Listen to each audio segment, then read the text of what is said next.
A gente tem nessa noite mais uma família. O pessoal está abençoado aqui, né, na multiplicação, está obedecendo bem aquele versículo bíblico, multiplicar, né, a terra. Então, Rosana, Fernando Kubota, tem aí mais um herdeiro de toda a fortuna e de toda a herança espiritual em Deus. O Davi, queria chamar aqui o Kubota, a Rosana e os seus filhos. Estarão trazendo aqui o Davi para apresentá-los ao Senhor.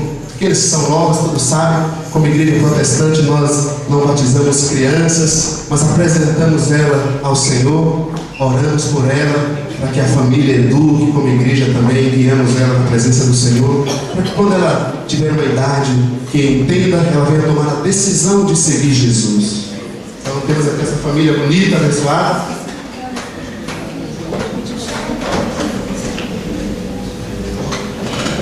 Trazer uma família, uma palavra especial nessa noite. Convidei o presbítero Jonas para trazer uma palavra para eles, esse casal, da experiência deles, aquilo que Deus colocou no coração. Deixa uma palavra para vocês.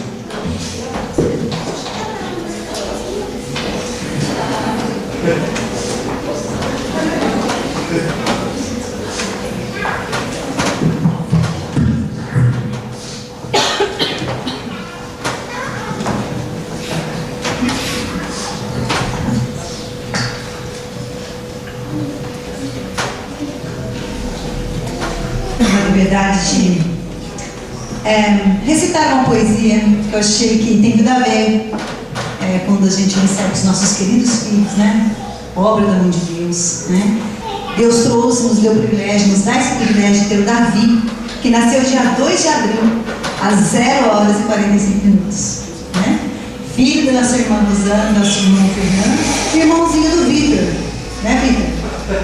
Que Deus abençoe. Eu gostaria de recitar essa poesia, que diz assim: quando o neném chega, tudo fica mudado.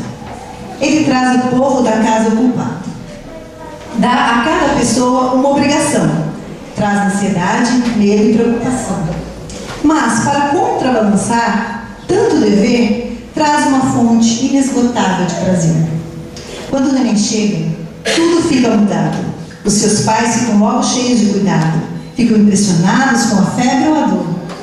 E o cuidado aumenta, como aumenta também o amor. Mas para contrabalancear tanta ansiedade, o neném traz um mundo de felicidade. Quando o neném chega, tudo fica mudado. O horário da casa fica modificado.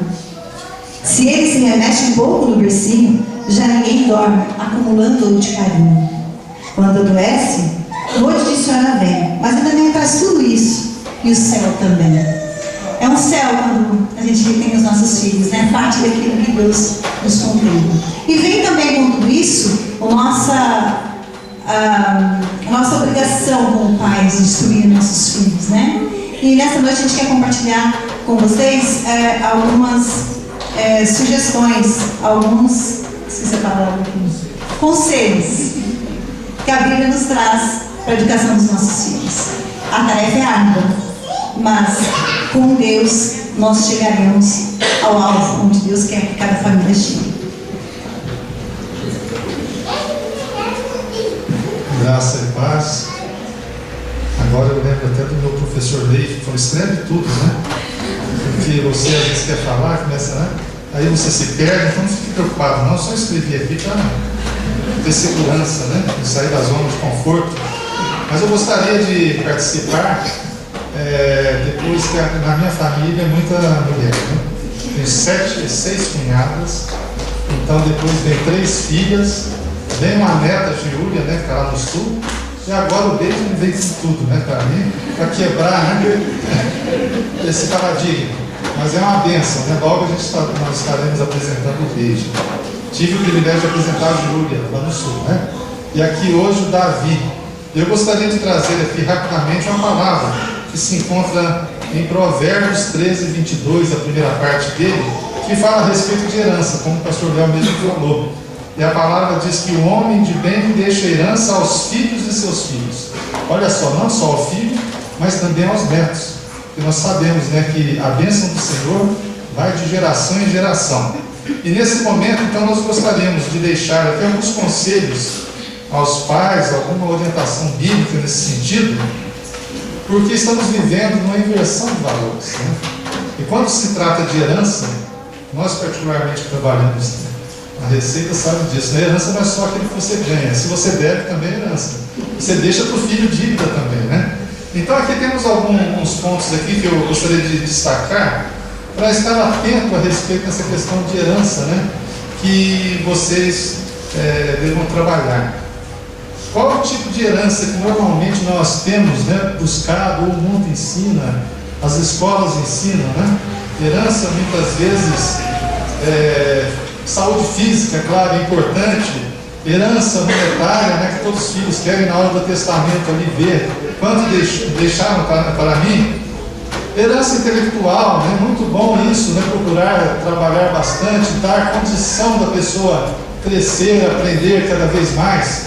Herança social, essa em nosso contexto a gente vê no nosso meio, no mundo, essa influência, né, que de repente até estão controlando essa influência, está achando até como às vezes marca no meio, né, não é questão política, aquela influência que é proibida, né, de ser usada, mas também são coisas boas deixar essas heranças. Mas gostaria de destacar aqui que é importante, ou melhor, que deixar ouro, carro, casas, diplomas, deixar também uma herança que ela é necessária e é principal. E aqui eu destaco alguns pontos rapidamente, sem tentar explanar, porque hoje o nosso tempo aqui, mas é muito importante a gente estar atento a isso. Além de ouro, carro, casa, diplomas, etc. A palavra do Senhor nos deixa esse conselho, é uma orientação bíblica, que devemos deixar de herança, né, para o filho, que vai deixar para o seu filho depois, seu neto. Apresentar o Deus que se relaciona com o homem, e não apenas religião ou igreja. Então são coisas que parece que está bem clara, né? Mas isso tem muitas vezes atrapalhado a vida, a família de muitos cristãos. Parece que isso é lógico, mas muitas vezes há uma má interpretação nesse sentido, em questão de religiosidade, em questão de uma vida prática, né? Outra coisa, educá-lo para amar acima de tudo, ou seja, não guardar rancor no coração, para não matar, nem ser matado, nem se matar, tá? Então, temos aí aquela palavra para não guardar raiz de amargura, né? Então temos esse compromisso de estar sempre trabalhando nesse sentido, porque muitas vezes, é claro, a gente vê o nosso filho nunca erra, né? O nosso filho sempre está certo, isso eu estou falando por parte da mãe, né? O pai é o equilíbrio, o pai sempre fala, não, ele também erra. O meu filho nunca xinga, né? Ele também xinga às vezes. Educá-lo a ser humilde e o próximo superior a si mesmo, ou seja, orientá-lo a ouvir mais, a falar menos, se tornando então próximo. Educá-lo a ser uma pessoa agradecida por tudo que tem. E nós sabemos que na caminhada do povo de Israel, uma das coisas que foi um desastre na vida deles foi o que? A murmuração. E tem isso também no nosso contexto. E algumas teologias importadas têm pregado isso. Em vez da pessoa agradecer a Deus, ela está muitas vezes não sendo agradecida a Deus. Ela está muitas vezes achando que Deus tem abençoado mais os outros do que ela. A pessoa agradecida pode encontrar, mas encontra menos portas fechadas. Uma pessoa que é agradecida, a gente vê que Deus está com ela, as portas se abrem. Ela não tem muitos, às vezes tem inimigos, porque quem é de Jesus tem inimigo, né? Quem não ama Jesus não ama aqueles que são seus. Mas a sua vida será regada por grandes oportunidades. Então está aqui alguns conselhos, algumas orientações bíblicas. E eu gostaria, antes de passar para o pastor Léo orar, a Solene vai fazer aqui, tipo um juramento, né? Um compromisso. A palavra de Deus em Provérbios 22 nos diz: ensina a criança no caminho que ela deve andar. E quando ela ainda for velha, quando chegar à idade adulta, não se desviará dele. Um caminho de honra, um caminho de honestidade, um caminho de amar a Deus por todas as coisas, o próximo. É dever nosso como pais orientá-los. Eu gostaria de perguntar se vocês concordam com as perguntas que eu vou fazer, com as frases para vocês dizerem sim ou não, que é um juramento Porque os filhos precisam da educação, da ajuda dos pais, né? Nós temos a obrigação, o privilégio de educá-los. E essa tarefa, ela é árdua. E como eu disse, com Deus nós chegaremos lá, né? Então, vou perguntar para vocês, Rosana e Fernando, vocês se comprometem a cuidar e zelar pela vida de Davi? Sim. Ensiná-lo os caminhos de Deus, ler a Bíblia com ele, orar com ele. Dedicarem para que ande nos caminhos de Deus, né? Cuidar, orar com ele, já falei isso, né? Pela Bíblia. Ser uma bênção, um exemplo para Davi. Ensinar, né? Através do exemplo de vocês. Isso é a regra número 1. Viver para depois orientar. Serem pais como Deus ensina, ser presente, participar, incentivar. Que Deus abençoe vocês a cumprir essas promessas que vocês fez diante de Deus e da igreja. Vamos orar para isso, a igreja também. Vamos colocar de pé, estender as mãos, orar abençoando os nossos irmãos, e consagrando, apresentando novo herdeiro, Davi, na presença de Deus.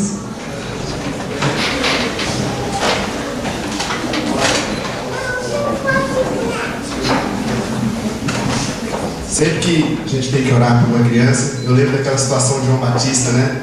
Vai ser levado ali.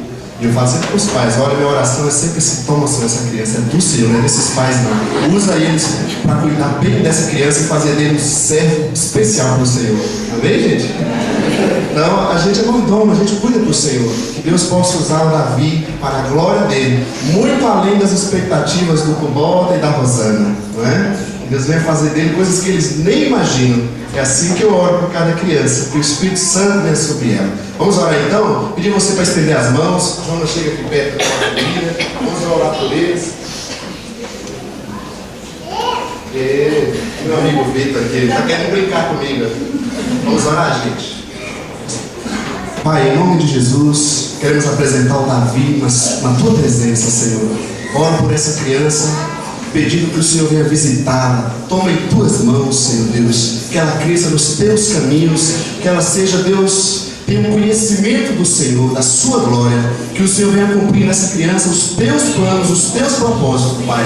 Coloca a vida do Fernando, da Rosana como pais, que o Senhor esteja orientando eles, dando graça do Senhor a cada dia, Pai. Cuida do casamento deles, da vida conjugal, da vida como pais, que a tua glória seja sobre eles, ó Pai. Toma o Vitor também nas tuas mãos, que essa família seja abençoada pelo Senhor. É em nome de Jesus que te pedimos e agradecemos. Amém.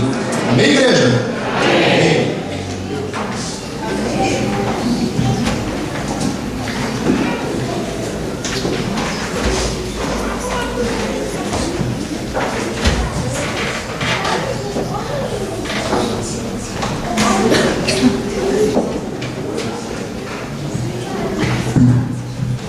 Pode sentar, gente, tá vendo? O Vitor sempre quer me ver, quer brincar, né? Certa vez eu fui na casa dele. Você reparou que eu não fui mais à tarde lá sozinho, né? Poucas vezes. Só foi as mulheres, só tinha eu de homem. E as mulheres conversando com a Rosana e o Vitor me pegou para valer. Foram 2 horas sem parar um segundo. Esse rapaz é muito elétrico. Uma bênção de Deus.